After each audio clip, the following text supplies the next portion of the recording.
Wondery Plus subscribers can listen to Morbid early and ad-free. Join Wondery Plus in the Wondery app or on Apple Podcasts.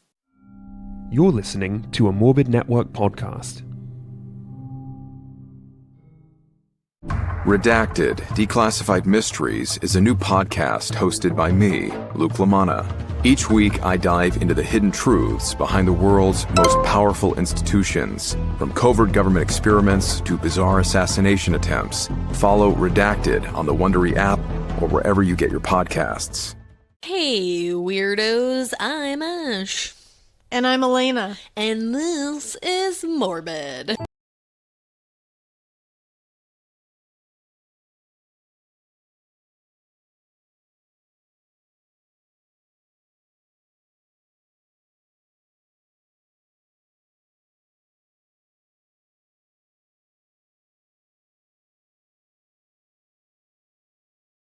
Super morbid. Here we are. Hey. How are you, everybody? I am hopped up on espresso at this current moment. I love that. I love that for you. I went back to my brown sugar and oat milkshake and espresso, and I'm like, Ooh, I missed that. yeah, forget stomach problems. Who cares? And you know what? Fall's a-coming. And that feels very fall. Do you feel like... I know it's only August, not even. No, it's pre-October. It is. Do you feel, though, like today feels very fallish? It does. It has the vibe. Yeah. And then all the stores have Halloween stuff out. Yes, exactly. So I'm feeling real. I'm with it. I had to go for a drive today because Drew did something silly and I had to go pick something up from him. But the drive just felt very fallish to me. It does. It's got the vibe. And I just feel like as soon as the Halloween stuff comes out, I'm like, all right, spooky season's here, everybody. I know, me too. It's officially here. Actually, now that I'm thinking of it, last night I had a dream about the leaves changing. And then I woke up this morning and I was so sad that the leaves didn't change. I know. I love green as much as the next gal. But I'm like Michelle. ready. I'm like Michelle Visage when it comes to green. Unless we're talking like green. like green. Like you know green. You're not a green. Yeah, I want it to change. I want Massachusetts fall. I want foliage. I want I want fall festivals. I want pumpkins all over my porch. I want to drive 2 hours just to see some better leaves. Yes, that still look the same. But Exactly. There's like more of them, I guess. It just feels better. Yeah, everybody feels me, and you know what? If we all just work together, we can have Halloween this year. So Yeah, I hope so. Right now, it's not looking great, but we'll figure it out. We'll figure it out, everybody. We have each other. We do. We have each other. I can come here in Halloween. But I would really like to go to a haunted house, everybody. So let's... Oh my god, I want to go to a haunted house. We're all in this together. Let's make that happen for us. That's what we're all working towards. Yeah. A haunted house. Please. That's all. Please. Let us work towards that. Just saying, okay? Just saying. All right. So, should we tell them what we're going to talk about today, even though they already clicked on the episode? Yes. And also, just quickly, if you hear like a weed whacker in the fuck that background... You know, I got neighbors, and these neighbors really don't appreciate that I'm recording at any given time during the day or night. So, and that man is always weed whacking. He's we were just whacking saying, so many weeds. like, you don't have that many weeds, sir. Like you said, he's not doing it right if he's got to do it that much. Well, he's not doing it right either, because he just goes, and then like it pauses for 30 minutes, and then it's like, so he's just whacking it for a second. That sounded terrible, but LOL. I don't know his life. Maybe he is, but if you hear that in the background, I'm sorry. I'll do what I can to drown it out. But yeah, you know, this is what we get for being in suburbia. You know, suburbia.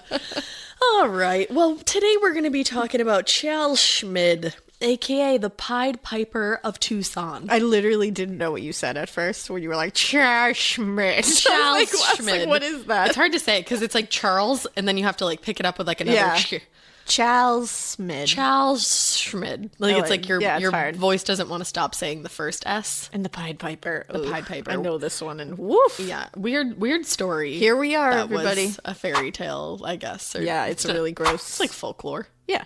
What is it? Who knows? I don't know. This is about Charles. You know it. Well, you get what we're talking about. Hi. This is about Charles, and he was born on July 8th, 1942. Long time ago. Long time ago in Tucson, Arizona. Now, Charles's biological mother wasn't married at the time when Charles was born. Oh, scandalous. The most scandal. It was super duper frowned upon back then, as we all know. Things sucked back then. So she was like, yeah, I have to put you up for adoption because I'm unwed. Wow. Yeah. That's escalation. Yeah, it is. But, he did get adopted by an amazing family. Oh. Charles Sr. and Catherine Schmid were the ones to adopt him. They were super well-to-do people, and they made a very good living because they owned the Hillcrest Nursing Home in Tucson. Charles was also their only child, so they had, all that dough. He doted on them. Oh, or they doted on him. They doted on him, not vice versa. Yeah, not vice versa. I haven't had an espresso yet. Have some because I'm like, whoa. But they spoiled the crap out of him. His allowance, I read, was $300 a month. And I love to check out what the purchasing power would be today. You'll love it. A super chill $3,382 a month. For an allowance. Just for doing jack shit. Meanwhile, that's a great paycheck a month. Literally. Doing a, actual job. Actual labor. Yeah, this dude was making serious coin just existing. Wow. But I think that this was kind of one of those families that looked really happy and prestigious from the outside, but there was a lot going on behind closed doors, specifically between Charles and his father, because they would always be arguing. And most of the time, it seems like they were arguing because Charles was never doing well in school, even though he was really intelligent and described as super intelligent by his own teachers and classmates. One of those not living up to his potential. Exactly. But where Charles did live up to his potential was in gymnastics. He was an amazing gymnast, apparently. Wow. And he was on his high school's team. He was actually the reason why they went to the state championships one year.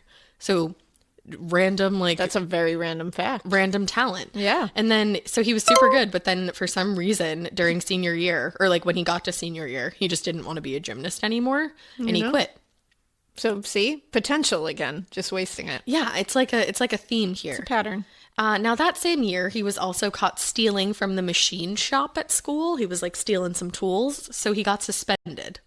But Charles took that punishment and decided to personally extend it and just never go back to classes.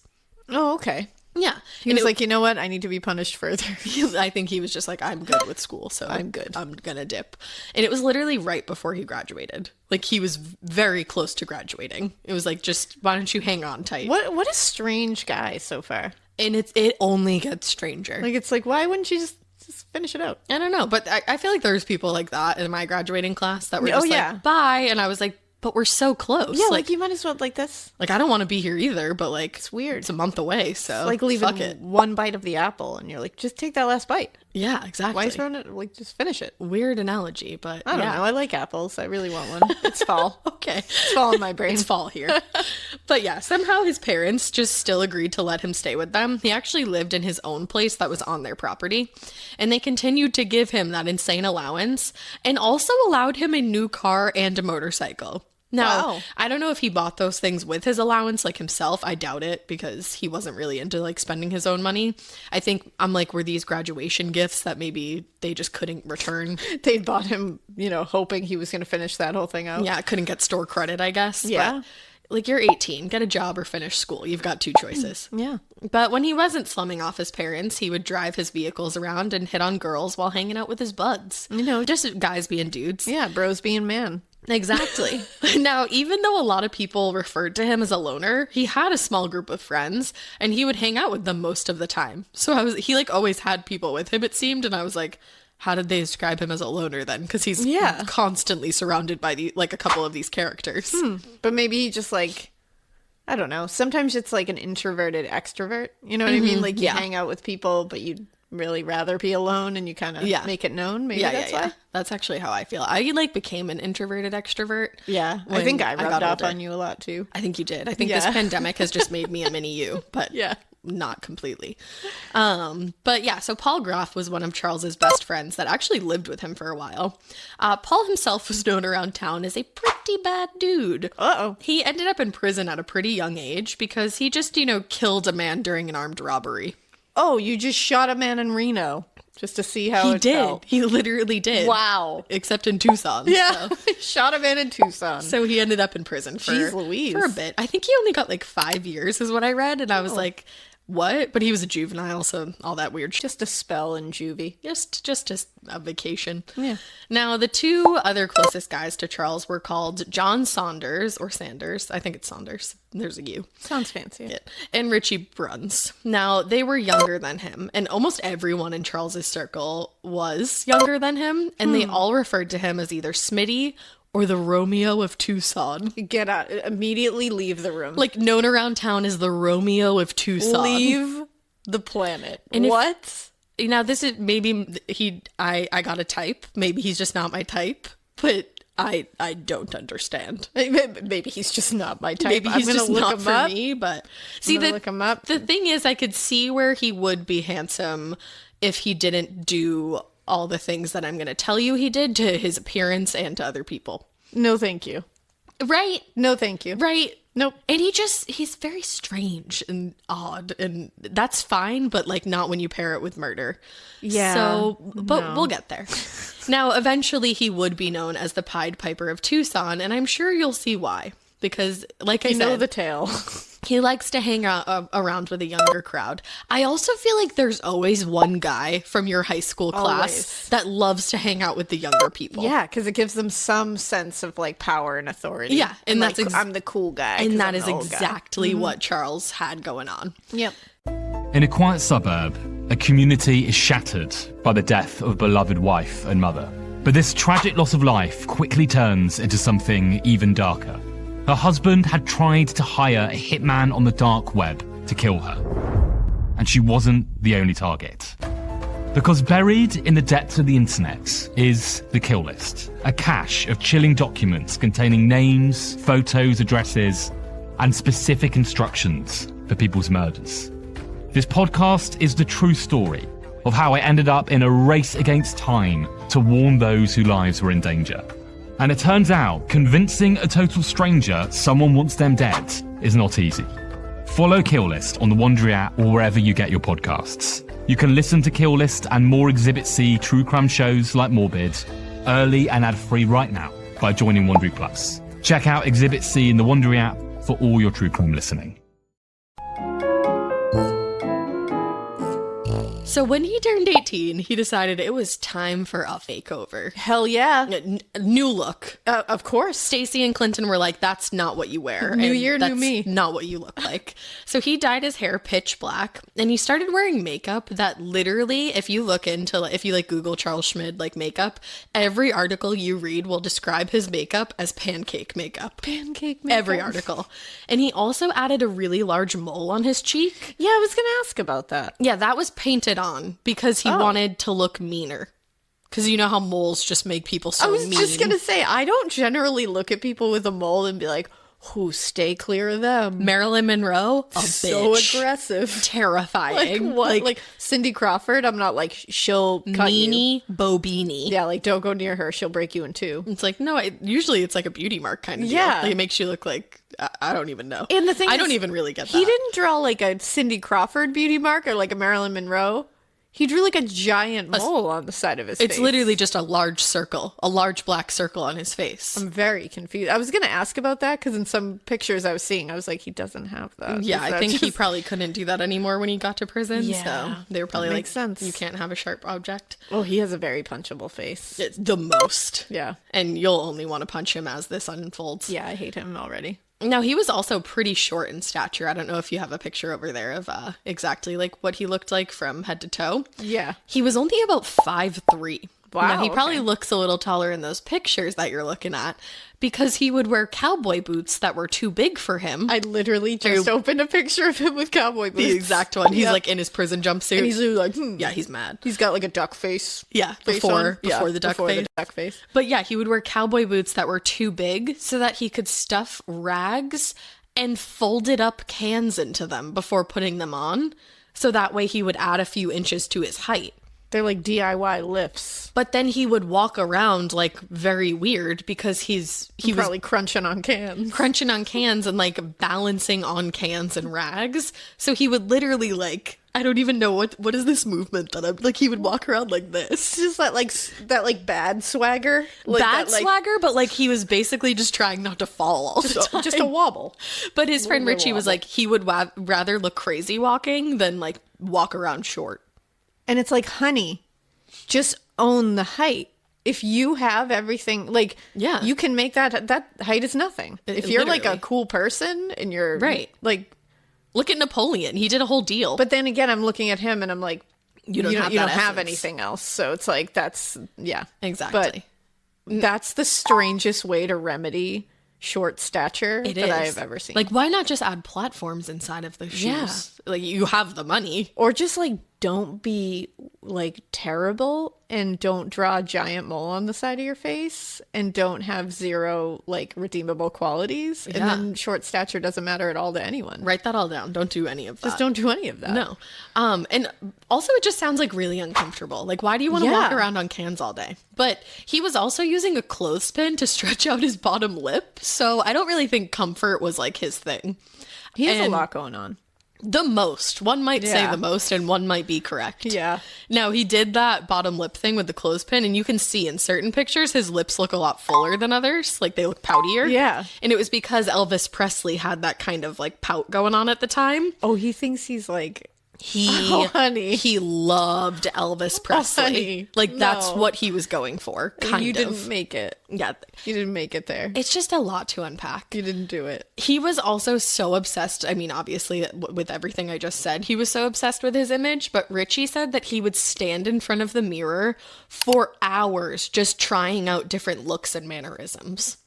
Wow. So we've got like a real narcissist here. An absolute narcissist. This is like a total Ash Kell side note right here. You're going to be like, what's the correlation? But last night I found out that J-Lo does the same thing. She gets ready like hours and hours before an event and just stands in front of the mirror and tests out different angles to make sure she looks good from them all.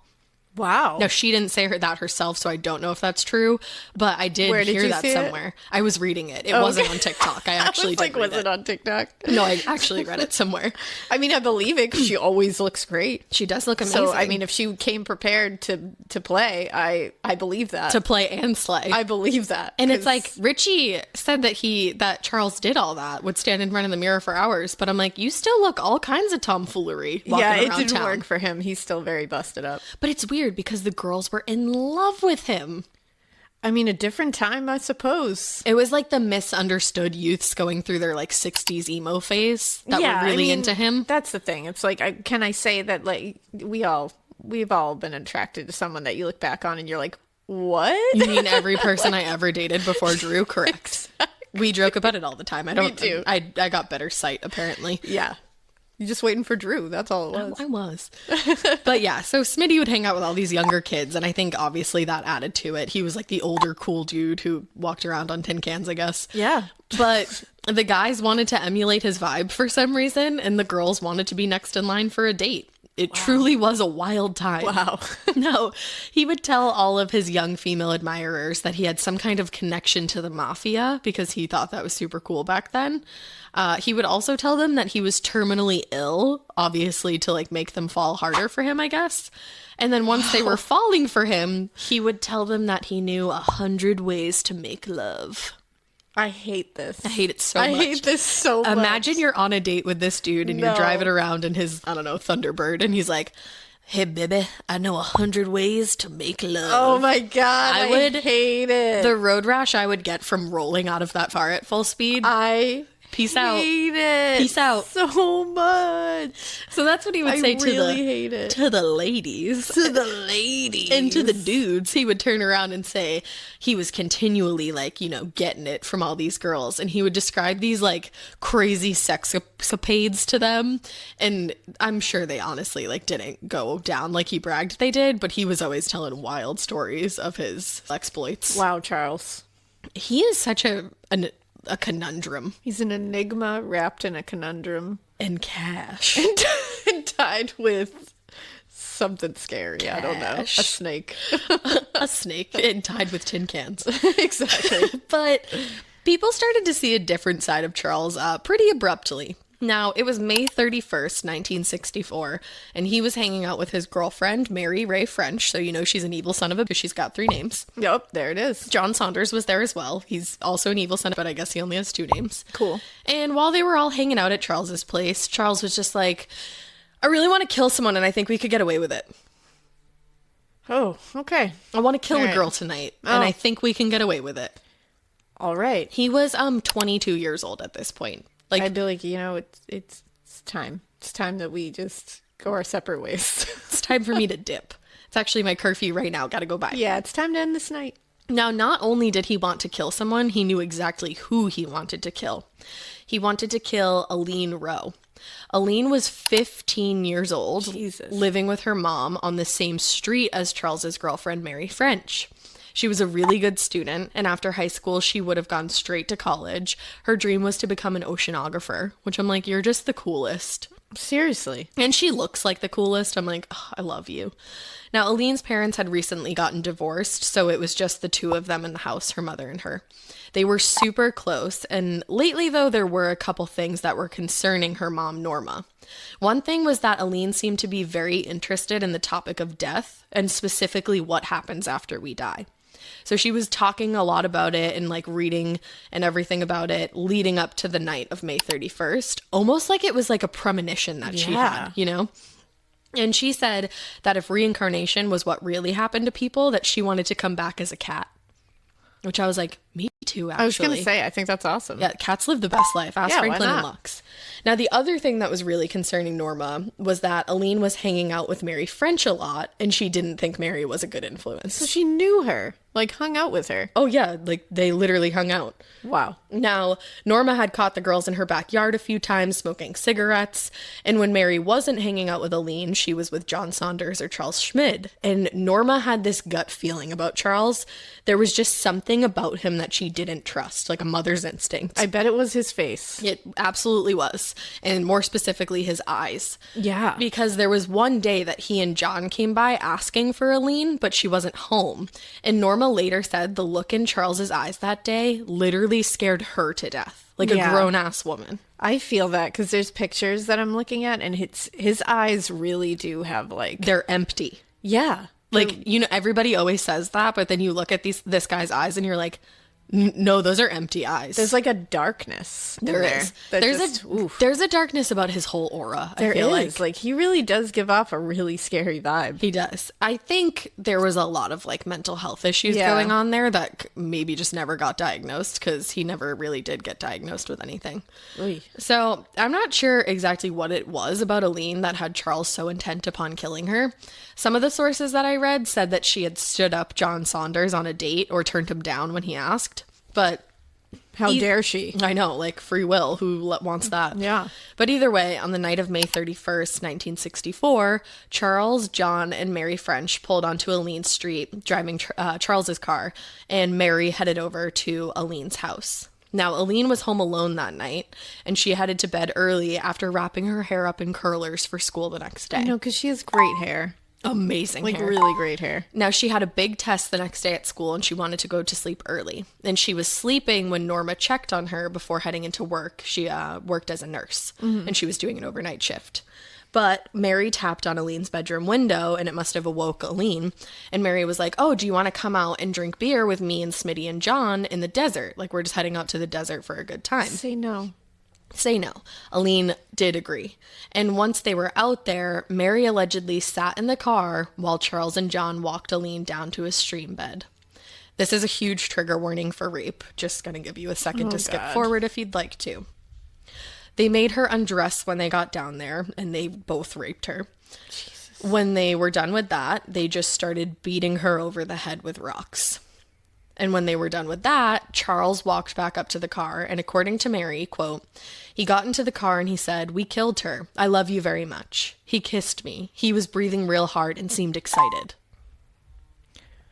I don't even know what to say to that. Like, that's true callousness and evil. That is just true evil. To just sit, I can't imagine my boyfriend, I can't even say Drew because I like can't even picture that. Like if I had a different boyfriend and he walked up to the car and was like, we killed her, I love you, mwah, mwah. Like thanks so much. I'd hop in the driver's seat and yeet out of there. And that you brought her to them. But I think she knew what she was doing. Yeah. Because people who were friends with, or even just knew Mary French, said that she was so in love with Smitty that she would have done anything for her.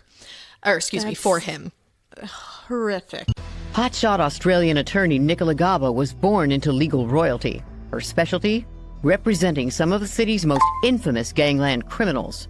However, while Nicola held the underworld's darkest secrets, the most dangerous secret was her own. She's going to all the major groups within Melbourne's underworld, and she's informing on them all. I'm Marcia Clark, host of the new podcast, Informants Lawyer X. In my long career in criminal justice as a prosecutor and defense attorney, I've seen some crazy cases, and this one belongs right at the top of the list. She was addicted to the game she had created. She just didn't know how to stop. Now, through dramatic interviews and access, I'll reveal the truth behind one of the world's most shocking legal scandals. Listen to Informants Lawyer X exclusively on Wondery Plus. Join Wondery Plus in the Wondery app, Apple Podcasts, or Spotify. And listen to more Exhibit C true crime shows early and ad-free right now. Now, a lot of people described Mary as frumpy. That was like the number one word used to describe her. Not the name you really want to be saddled with. No, if anybody called me frumpy, I'd punch her. No, I would not be psyched. No. And they said that she was probably just so happy that Smitty paid her any mind at all. So when he grabbed a shovel from the trunk and told Mary that she needed to come bury the body with him, she scurried along after him. No, there's never an excuse. No. There's never an excuse. I don't give if he's an asshole and wow, he's being nice to you suddenly. She later said that the three of them took turns digging a grave for Aline, and when they were finished, they headed back up to the car, wiped it down for prints, all came up with alibis, and just drove back home. And here she is in like her curlers. Yep. Like that just really... I know. I had to add that part in because she literally went out with her curlers. That adds like a little something to it. It does. I don't know what it is, because it's just plans for tomorrow. Exactly. Like it's just I'm setting my hair so I can wake up with curly hair tomorrow, and you're not going to wake up tomorrow. No, it's terrible. Like that just makes it really real. And the other thing was that Mary French wasn't even his only girlfriend. He had like tons of girlfriends at one time. Of course he did. He bought two of his girlfriends, Mary and another girl at that time, $13 engagement rings, and asked them to marry him. And then the intent was that he was going to have them go to work and open up a joint bank account, and they were going to put their earnings in the bank account. So that's like another way that he was making money. He also once sent Mary to his mother's house with like this crazy elaborate story that she was pregnant when she wasn't. What? So that like they were able to get married, and they tried to get married, but she wasn't old enough, so they couldn't. Oh my God. But he was just like, that's just like another brief like look into his craziness. He just like, it seems like he just loves chaos. He does. Chaos and he creates and pain and manipulation and lying and and he just wants, the thing is, he wants to be the center of everybody's world, but he doesn't have anybody at the center of his world other than himself. And he doesn't know how to care for anyone besides himself. No, he doesn't. Because we'll see that one of his victims, he really did strangely care a lot about them. Oh. But like in a very strange way. In the only way that he he knew how. do. Yeah. Which is probably not the way that any of us know. No, I hope not. Now, strangely enough, as soon as Aline went missing, her dad told her mother, now remember they were divorced, but they were still in contact. He said that he just had this weird feeling that she was murdered and left in the desert. He just had that feeling. Whoa. Now, she did like to take walks in the desert by herself at night, which I was like, I'm sorry, what? Oh, no. But I guess she just did that. I mean, if you live in Arizona, there is deserts everywhere, so. Well, in certain decades, this was much easier to do than now. Exactly. It's the 60s. Now you can't even walk down your, like, suburban residential street as a woman. Like, can't even walk down your driveway alone at night. But, so yeah. It's not out of the realm that was a possibility because she was in the desert all the time. And parents know their kids, man. They do. So Norma went to the police and she told them everything. And they told her Aline probably just ran away.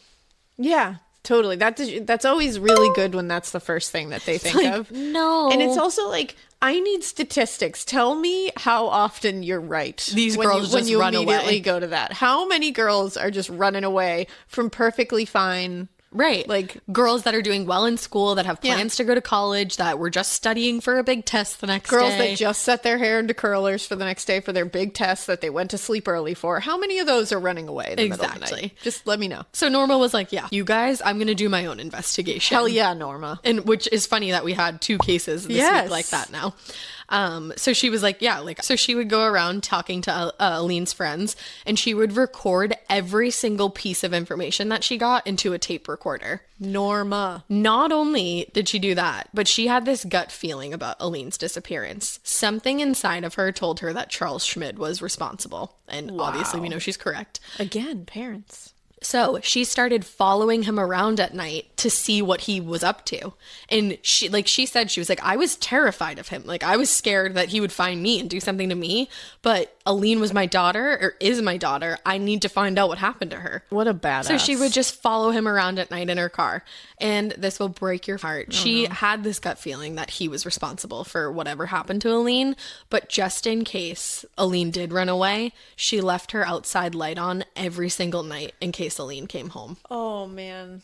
That stuff really always destroys me. Just those little things like that, because it puts you in her shoes. It's like she's so convinced that, and being realistic, unfortunately, that her daughter probably was murdered, but she's a mom, and there's always there that one little piece of you that's like, but maybe I'm wrong. It's like Tara Calico's parents, Patty and John. They putting the Christmas gifts and the birthday gifts in her room, waiting for her to come back. Because imagine if you are wrong, and then you're like, so. And you just think of that. They probably just are constantly thinking of that moment where they walk back in the door. And honestly, that's probably what they're living on. I was just going to say that's probably what they're living for. Yeah, that's what you survive with. It's like so sad. Ugh.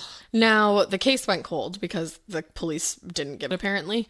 So a year after Aleen was killed, Charles was dating a 17-year-old girl named Gretchen Fritz. Gretchen went to a private school, and Charles actually saw her at like a local park one day. That's how they met. Okay. Gretchen's father was super well liked in the community. He was seen as like a community leader. He also worked as a heart surgeon, and it was said that at the time he was one of the nation's leading heart surgeons. Jeez. So just like a casual dude, Oh, and she's gorgeous. Gorgeous. Now, she wasn't exactly well liked, though. She didn't get along with the girls that she went to school with because she didn't really have a lot in common with them. She was also known to be like a troublemaker. She kind of seemed like she liked to stir the pot a little bit. Like she showed up to a school dance with these 2 guys that were dressed like very boho. And at the time, that was not good at her private school. Like they were like, kind of hilarious. I love it. Excuse me. But one of her teachers said that she was, quote, erratic, subversive, and a psychopathic liar. Whoa. Yeah, so just that. That took a turn. It did. It truly did. Just okay. Now, after spotting her at the park, Charles followed her home because romance, and he knocked on the door and he said, "Don't I know you?" Oh, no. The answer is always no. No. Even if you do know them. No. No, I don't know you. You don't know me. Gretchen had seen him in the park looking at her, and she thought that the fact that he was taking interest in her like this, it was so romantic. So that day they spent an hour talking with each other, and after that they were completely inseparable. Mostly because Gretchen would not let Smitty Boy out of her sight. Everyone, including Charles himself, which I like his opinion, but everyone else said that she was super controlling and she would call him every second of the day if they weren't together to find out where he was and what he was doing. Damn. Now, Charles not only felt like Gretchen was getting too clingy, but she also admitted to him that while she was on vacation in California, she, quote, went out on him. Which means, like, obviously she cheated on him. I went out on him. I went out on you. So he lost it and he told her he was going to break up with her. But the problem with that was that he had also told her that he was responsible for Aleen's murder. Not only did he tell her, he drove her out to Aleen's gravesite to show her, to see if she loved him. What? He was like, I'm going to show you something to make sure you love me. And she said she would. I'd be like, no. I don't want to know any of this. At that point, I'd be like, oh my God, yeah, I'm so in love with you. Yeah, and I would go to the police and I'd be like, so I accidentally fell in love with this guy that's a murderer. Please help me. Whoops. So yeah. He told her all about that, and then he was like, yeah, I'm going to break up with you. And she was like, cool, I'm going to tell everybody that you murdered Aline then. Oh, don't do that. And don't say it. Some people said that Gretchen knew of more than just Aline's murder and that there was actually one other murder. Now, there was like huge rumors in town that there was an additional murder. But on August 16th, 1965, Gretchen and her little sister Wendy headed out to see an Elvis film at the drive-in. Gretchen was driving, and it would be the last night that anybody saw those two girls alive again. Oh my God. Now, the police, who apparently didn't think it was strange that 3 girls of very similar ages in the same area had turned up missing within a year. And they told Gretchen and Wendy's father that the girls probably just ran away. All right, guys, it can't be your go-to. That's not the default here. We can't just go, they ran away. Like, we now have 3 girls around the same age, I'm going to say it again, around the same age, in the same area that have turned up missing within a year. And isn't her little sister's like, how old? Like 13? Yes, 13 years old. Come on. Come on, guys. Really? So Gretchen and Wendy's father was not taking that answer, just like Aline's mother. He actually hired a PI named Bill Helig, I think is how you say it, to find out either where they had gone or what happened to them. Now, Bill had multiple people working under him at all times to get any clues, and one night they found Gretchen's car parked behind the Flamingo Hotel in Tucson. Inside the car was her purse filled with money. Ooh. So that tells you something. That's a little concerning. Now, what had happened was that somehow Charles had tracked Gretchen and her sister Wendy down and convinced them to come back to his house. Now, one night he told his pal Richie there exactly what had happened. Richie later wrote a book about this all because, as we'll find out, Richie pulls the sound alarm. Now, the book he wrote is called I, a Squealer. Because he squealed. That's the best name. It's the best I've ever heard. It's like a super quick read. I think it was a Squealer. I, a Squealer. It was a quick read. It was like maybe $10 on Amazon, and it's got some good info, so go read it. I'm pretty obsessed with it myself. But so in the book, he said that one night he was just sitting with Charles in the living room, like in Charles's living room, and Charles blurted out, "You know I killed her?" Oh. And then he went on to say, "You know where? I did it here in the living room." I don't know. Why would I know that? Why would I know that? Richie probably did know that, though, because we'll see. Everybody knew that? Everybody knew that. He said, "First I killed Gretchen. Then Wendy was still going, huh, huh, huh," like, I think making whimpering noises. He then strangled Wendy as well and went on to say, "Then I took the bodies and I put them in the trunk of the car. I put the bodies in the most obvious place I could think of because I just didn't care anymore. Then I ditched the car and I wiped it clean." What? I don't like him at all. It's this so is like very upsetting. It's so weird because he loved Gretchen. Like, he quote unquote loved her. He was like obsessed with her. The two of them were literally obsessed with each other. And then he just snapped on her the second that she was going to go against him. This happens though in these kind of like these diabolical relationships. It's like Ian Brady and Myra Hindley and stuff. It reminded me of that. Yeah, the relationship just doesn't make any sense, and you're like, do they care about each other? Do they hate each other? I can't decide. I think it's good that we don't understand it. Yeah, I don't want to understand, so that's good. Yeah. Now, like I said, Richie was not shocked hearing this news because he already knew that Charles had killed Aline. They had been hunting together one day, and Charles just decided to take him out to the desert and show him exactly where Aline was buried. Guys, can we all like maybe go to the police? Yeah. I mean, I know the police aren't doing a great job so far. No, but maybe if you give them some concrete evidence, like where she's buried. Yeah, maybe say like, I know where the grave is. Exactly. Now, there was like a lot of people in town. Now, I don't know exactly who saw the grave other than Gretchen and Richie, but it seems like everybody knew that this was going on and didn't tell the police. Oh my God, and her poor family. And there was like a ton of kids that came forward and said even if they did know, they wouldn't have squealed on Smitty. What? Because he was like the Pied Piper in town. Guys! It's crazy. He murders people. They didn't care. That's insane. It's like this weird like phenomenon that happened. I was going to say this weird collective psychosis that everybody's just like, it's okay that he's brutally murdering teenage girls. But that's exactly why he's called... He's got that groovy mole on his face. Yeah, you know? He walks on tin cans. Yeah. He's always clinging and clanging when he's around. But that's why he ended up being called the Pied Piper, because he ended up just fucking stealing all Tucson's kids. Literally. Like, wrapping them underneath his spell. Wow. Yeah. So that's bananas. He shows Richie the grave. But now Richie was scared that Charles had just left the two girls' bodies out there in the open. So together they headed out there to bury the bodies. No. He said that Charles took him out into the desert again, a different location this time than where Aline had been buried. They walked out into the distance and he saw the bodies. He said they buried them and they headed home. Charles made him do like all this weird like touch one of the girls' shoes. He had him throw one of the girls' shoes so that his prints were on things too. So Richie was like, okay, like I can't go to the police because who's to say he's not going to turn around and pin this on me and my prints are now on them. Dude. Everyone was being an idiot. That's just dumb as fuck. No, that's literally just the dumbest. I have zero sympathy for you, Richie. The absolute dumbest. Now, a few days later, after they had gone out to the desert together, Richie got a call from Charles saying that he was going to be having a party and like, would you come? So Richie had been dating this girl called Kathy Morath at the time, and he had been so convinced that she was going to become Charles's next victim that he was like borderline stalking her to make sure that she was safe. Now, if he was going to go to this party, he would know exactly where Charles was and at least have some kind of peace of mind for one night. Oh, no. So, like, he knows where Charles is so that Kathy's safe. Yeah. Because Richie's main concern became Kathy, like, to the point of, like, obsession. So this he was is like, a very rickety plan. It's crazy. It's not concrete. No. And when he got there was not a party going on at all. Of course there wasn't. Charles wasn't even there. No, so he of course starts to panic. But he's trying to get you away from Kathy. You would think. He's diabolical. You would think. Oh, man. This takes a twist no one would expect. So there was just a small group of new friends that Charles had been hanging out with, just hanging out in the living room.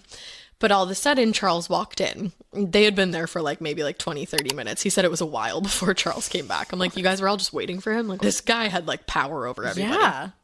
So Charles walks in with these two other guys that Richie had never seen before. And one of them was just like, hey, you're Richie, right? And he was like, uh-huh. Now, he asked if he would go. The man asked, will you go for a ride with us? No. So I don't know if Richie thought he was going to go get, like, I don't know if he thought he was getting arrested or if he had any idea what was going on, but he said that he just did what he was told. Why? I don't know. In my mind, I was like, I think he thought he was getting arrested. Richie needs to, like, come on, Richie. Richie was wild. And jeez. Now, so Charles went along for the ride too, but not before telling Richie that these two guys were from the mafia. Oh, boy. Now the mafia's involved, y'all. Oh, boy. And that they had been coming around lately and asking about Gretchen and Wendy. He told Richie that he had been to the place where they were going and not to worry, they weren't going to get hurt. They just had to talk to them, but not tell them the truth. Yeah, trust him. Lie to the mafia. It's a good plan. Trust me, nothing bad will come of this. Right. Now, wherever they went that night is a total mystery. It was just like a random apartment building. But there were a lot of men in there whose names would become notorious with the New York Mafia in the years to come. And they were already pretty notorious at the time. Oh, good. Now, Charles Batts Battaglia was there. Joseph Joe Bananas Bonanno's son, Salvatore Bonanno, was there. Yes. As well as Joe Bonanno Jr. Bonanno, I think it might be. Is it Bonanno? Yeah, I think it's Bonanno. Bonanno. I don't know, though. I might be lying. Neither do I. But these aren't exactly the guys that you want to question you about the disappearance of two girls that you know for a fact have been murdered and you know exactly where they were murdered and where they currently are right now. Yeah, if it's the Bonannos I'm thinking of, then yeah, no. I'm sure it is because these are like the Bonannos. The Bonannos. And the Battaglias. Wow. Like, I don't want to frown with that. So Richie told them that he had no idea what happened to either girl because he was terrified that if he did, he would maybe be killed by them or get killed by Smitty. Yeah. Because Smitty's terrifying. So Charles Smitty Schmid there told them that actually Gretchen had been on vacation to California not too long before her disappearance, and he knew that she had run away there to be with the guy that she had cheated on him with. He said he specifically, because they were like, why do you know that? Like, why are you so confident? Yeah, in that? why she's not telling you that? And he's like, well, I knew that she wanted to run away, and I actually taught her how to run away before that all happened. And they were like, if she ran away, then why did the police find her car with her purse and money inside of it? And he was like, I told her to do that to like throw the cops off. Wow, the confidence this guy has. With the mafia. I'm like... And in the like most shaky story I've ever heard, he has a lot of confidence telling it to the mafia. Seriously. But then he f***ed up, obviously. Yeah. And he told them, I wish I could just go out there, because I know that if I was able to go out there and like question people, I'd be able to find her. And so they were like, okay, cool, let's arrange that.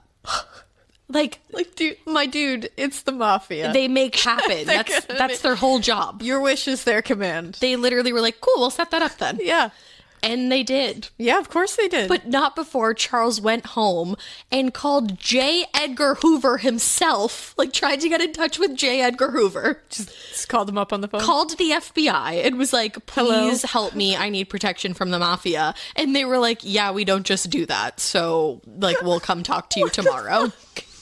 So they were sending someone Hang tight, pal, we'll be there tomorrow. Literally. So they said that they were sending someone, and he was like, whoof. Woo. But then the mafia themselves showed up, and they were like, let's go to Cali, buddy. Let's get it. They were like, we're not going to sleep on this. Yeah, like, we're bringing you out there. I know you have an appointment with the FBI tomorrow, but we got to go out there. I'm like, dude, they've been in your house. You don't think your house is tapped? Like, Jesus. Wow. The dumb. They went out to California, but Charles was arrested in California, San Diego to be specific, on August 28th. He was on the beach impersonating an FBI agent. And questioning girls on the beach, obviously trying to pretend that he was trying to find Gretchen and Wendy so that these mafia guys wouldn't take care of him. This is wild. It's insane. This story is bananas. It's bananas. I was going to say the same thing. So when he was brought to the police station, the police held him there for an hour and a half, and they asked tons of questions about Gretchen and Wendy, because they're like, why are you on a beach pretending to be an FBI agent asking questions about these girls? Like, you got to answer some questions. Seems a little weird. But there wasn't enough to hold him on, and actually while they were questioning him, they were notified by the police back in Tucson that he had already been talked to, because he had already been questioned about this previously, because he's the boyfriend. But they were like, no, he's not a suspect. Like, you can let him go. Man. Wild. So he was able to be let go, and things quieted down. These guys always sneak out of these things. They always really wiggle do. out of them. But not for long. They always end up getting caught. But there's always those few times that you're like, he got out of it. Right. What? There's only 9 lives, though, that I know of. So between September and October of 1965, Charles really kept that creepy asshole status on lock. He married a 15-year-old girl. Charles... Married a 15-year-old girl named Diana. My goodness. Now, Paul, who we had talked about earlier, he shot a guy in Reno. No, that guy. Not actually, but yeah, he did shoot a man in Tucson. Now, he had been out of prison at some point, and he confronted Charles about the marriage, being like, what are you doing married to a 15-year-old? But she had recently turned 15. So he's like, hey, you big gross. He was fresh out of the 14s. I know I just shot a man in Tucson, but this is real bad. It's different. That was an accident, I guess. But he was like, you're 23. What are you doing married to this little girl? Yeah, you're gross. Apparently, when Paul confronted him, Charles punched a hole through the wall, ran out of his own house in his underwear, and started jumping back and forth over the fence, screaming, God is gonna punish me, over and over and over again. Yeah, sounds like there's some unchecked stuff going on here. Yeah, I think there definitely was, and I think he was really at this point starting to just deteriorate from the inside out. I would say so. So Paul reiterated that story to Richie, who by that point was essentially losing his mind with fear and guilt and probably about 472 other emotions. Yeah, which is why you don't see a recently dug grave of a murder victim and just be like, oh, cool. Not only that. Don't do that, and maybe you won't be riddled with guilt and Oh, no, not only that. So he saw that, and then he saw 2 dead bodies. Well, that's what I mean. Buried them. Once you start, you're going to be led down a path that you're going to see some other and then you're going to get involved with bad people who are going to scare that out of you for the rest of your life. You already are. So now, it's like, dude, just don't do it. Richie himself was up because I said like 42 times that he was essentially stalking Kathy because he was he couldn't tell her, obviously, like why he was so scared. Oh my God. So he was literally just being a stalker. He was just literally stalking her to the point where her family had him arrested for harassment. Good. That, my friends, is when she starts to unravel. Oh no. So Richie headed out to Ohio because the judge told him to skip town until his, quote, infatuation was over with. Oh, okay. That's how that works? Get out of here. Yeah, just get out of town. The 60s, guys. Till you get right. Then get back. Then you can come back. I'm like, does he have to show like a paper that says like I'm over Kathy? That's like, the thing. It's I don't get it.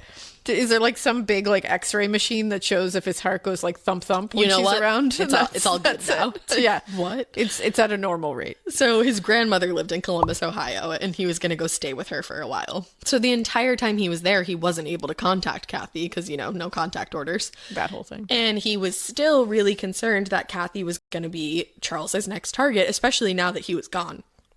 Because he said on one occasion, obviously we know who Charles is, but he also had like some reason to be scared, because Charles had said to him once that they should go dig up Gretchen's body and hang her by a noose on Kathy's porch to show Kathy what could happen to her if she didn't stay in line. Whoa. Again. He suggested that they dig up the corpse of his own ex-girlfriend, hang her on the porch of his friend's girlfriend to show her what could happen to her if she didn't stay in line.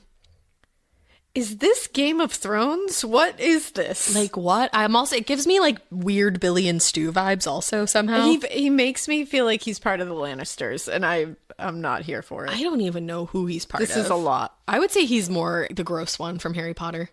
The gross one from Harry Potter. Yeah, and if you haven't seen Game of Thrones, skip over this. But he gets his throat slit by Arya. Oh, what's his name? Walder Frey. Walder Frey. He gives me Walder Frey vibes. He is a Walder Frey because he's type. yucky. Yeah, you're right. Okay, but so that's why Richie was so concerned. So one night, Richie's just sitting there with G-Ma, and he blurts out everything to this poor elderly woman. Oh my goodness, your poor grandmother. I mean, everything. And she literally was like, I thought that he was just drunk because I heard beer can do crazy to your mind. Yeah, it doesn't do that crazy shit. G-Ma, you're so pure. So she was like, if everything you're telling me is true, you need to call the police. That was the night of November 8th, 1965, and he did indeed call the police, who didn't come until the next morning, which I was a little confused about because I was like, you should probably go there like stat. Oh, it's shocking. Like 10-4 over. Like, yeah, they've done such a great job so far. That's really nuts. This is a different police department. Yeah, honestly, at this time, I'm like, this is not out of character. What were you guys doing at the police department? They were just like listening to the radio. Like, were they just vibing? They were just listening to the radio. Our job is to just vibe, okay? We just vibe in the station. So they showed up the next day, and they took Richie with them to the station. He made a full confession to them about everything that happened, and he said he could take them to where Gretchen and Wendy's bodies were, but that there might have also been a fourth girl and he didn't know where she was. But he said that everyone in town was saying that Charles had killed a fourth girl, and that was like a huge part of the reason why he had killed Gretchen. Because not only was she going to say that he had killed Aline, but this other girl as well. So they flew him out that night back to Tucson, and the very next morning he led them to where he said Gretchen and Wendy would be. Sure enough, they were there. So now they just had to get Charles, and Richie warned them that they would never get a confession out of him, because he had told Richie, quote, if I'm ever caught, I'll never confess. That way they never know, and the not knowing will torture them. What? Like, he said what we always assume. He literally had, like, he just told us, like, hey, insider tip from psycho, crazy, evil sons of... Yep. This is why we do that. Like, guys, how many times have we said, like, they definitely do that just to, like, make the torture last forever? And he's like, yeah. He's like, no, that's literally what I'm doing. He's like, I coined that term. Yeah, I did it that first. long-ass term. First. Like, Whoa. He literally said that, according to Richie. That's wildly evil. So, remember Mary Ray French? Yeah. Yeah, she was arrested on November 15th, 1965 in Belton, Texas. Good. Richie had said that she was lying about Aline's murder, and he knew for a fact that she witnessed the entire thing, that she hadn't been sitting in the car. I believe it. I do too. But ultimately, she was charged with concealing and compounding a felony and being an accessory to Aline's murder. The Arizona Daily Star reported on December 21st, 1965, quote, displaying not a flicker of emotion, Mary Ray French, a slender 19-year-old brunette, heard herself sentenced yesterday to spend 4 to 5 years in state prison. She was out of prison within 3 years for good behavior. Stop. For good behavior and for working in prison. Stop. 3 years. That's a travesty. John Saunders pleaded guilty to second-degree murder, and he got life in prison. Good. He was 19 years old when he was sentenced, and at his sentencing, he told the judge, "I dedicate the rest of my life to make myself a better person to live with." Cool, it won't matter. The judge allowed him to have Christmas with his family, and he was sent to prison the very next day. Yeah, it doesn't matter. No. Nobody cares. No, not at all. I was just like, I think that's like kind of like... No, I mean like nobody cares if you're going to become a better person because you're a terrible person. Because it doesn't matter anymore because you've already taken a human life. So you're in there forever. Go yourself. Bye. Richie only got 1 year of probation for his entire role in the case, probably because he was the one that led them to all this. Now, both Mary and John testified in court during Charles Schmid's trial. Charles had tried to say that it was Richie who was responsible for all this. Oh, shocked. That's what he was planning all along. And a lot of people in town actually believed that because Richie had all the inside knowledge about all of the murders. Yeah, and Charles would never do that. No, never. And basically that's what it was. Like they were still under his crazy ass spell. Now, luckily, the jury did not believe that, and Charles Schmid was sentenced to death for murdering Gretchen and Mary Fritz and got an additional 50 years to life when he pleaded guilty to the second-degree murder of Aline Rowe. But then, in 1972, temporarily, like this didn't last forever, the U.S. Supreme Court declared capital punishment was unconstitutional, and so his sentence was commuted to life in prison. All right. Now, in June of 1697, I almost said, taking you way back. Back in the witch We trials. got in a time machine. No, in June of 1967, Smitty claimed that his lawyer convinced him to plead guilty to Aline's murder, but that her body would show that he hadn't bludgeoned her, therefore maintaining his innocence. Probably not. So they exhumed her body, but sure enough, she had massive skull fractures. Yeah, of course. It was just a way for him to waste their time and a way for him probably to relive the murder. Yeah. Because he was there. Like he had to go with them to show them where the body was. That was definitely for his benefit. There's a famous picture that we'll post associated with the case, and it's of his like giant handcuffed hands touching her skull. And he was telling them the entire time, be careful with the cranium. It's delicate. It can prove my innocence. What? Like, what part of you, I mean, I'm going to ask this question, but I already know the answer. Like, what part of you thought that this was going to work? Are you kidding me? But then let me answer that myself. I know that he didn't think this was going to work. I guarantee you he was just bored in prison and was like, how can I continue to torture everybody around me? How can I go to the crime scene? How can I relive this whole thing? I would like to see her still. Yeah. That whole, oh my goodness. Do you see the picture? Yeah. This Bananas. is vile. I'm like, why did they allow him to touch her? Yeah, the fact that they allowed him to touch her is such a slap in the face to anyone who loved her and her. Like that is outrageously disrespectful. You know, the second he touched her, he was just remembering everything. Oh, for sure. Like, and we're not even done yet. While this was in prison, he tried multiple times to escape. And on November 11th, 1972, while he was imprisoned in Tucson, he actually did escape with a good buddy that he made in prison named Raymond Hudgens. Raymond was in prison for 3 murders. Now, they successfully escaped, and they ended up in a ranch near Tempe and took on 4 hostages. Jeez. So they just decided to let those hostages go and split up. Yeah. And luckily, they were captured within a matter of days. You keep that Google images up there because when he was found, Charles Schmid was wearing a gigantic women's blonde wig. Yep, I see it. To the picture, you're just like, what is up there? There's really no describing it. You have to see it yourself. That's the thing. I don't know how to even describe it to you other than absolutely ridiculous. He's wild looking. Wildin'. Like, truly wild. In 1974, he changed his name to Paul David Ashley because he thought that might help his chances of getting rehabilitated. No. Just like if I have a different name. And also, like, why would you choose 3? That just proves you're psychotic. Yeah, that's a no. Now, when not attempting to escape from prison, Charles was actually getting really into the world of poetry, and he was actually good at it. He wrote his own poems all the time, and he got so confident that he sent some of them to a professor at the University of Arizona.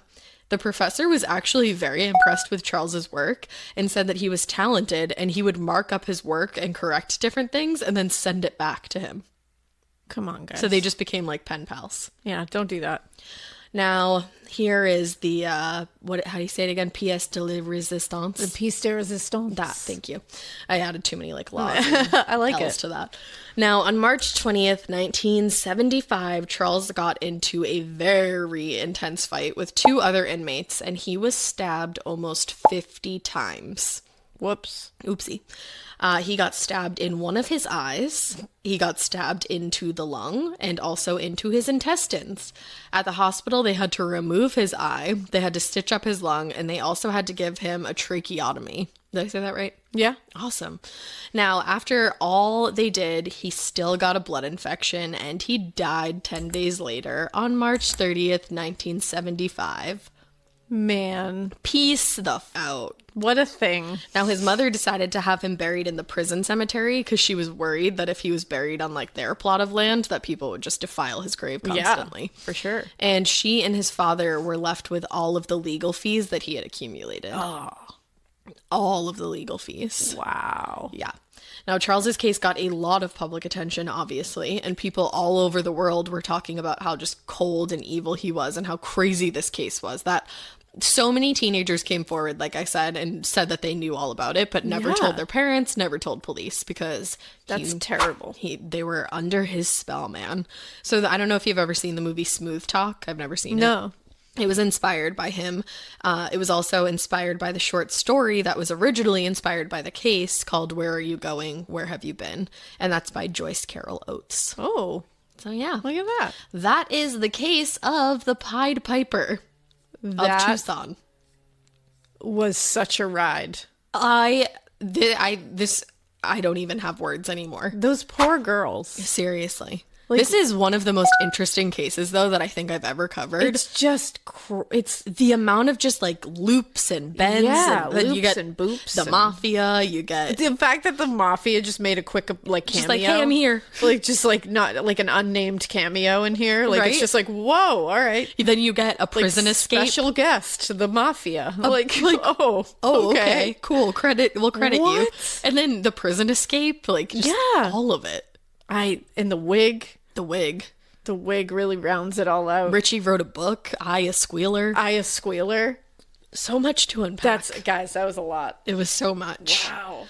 Thank you for that. You're welcome. So, guys, we hope you keep listening. And we hope you keep it weird. But not so worried that any of this applies to you. Yeah. Ever. Just don't do any of this. He's gross. Bye.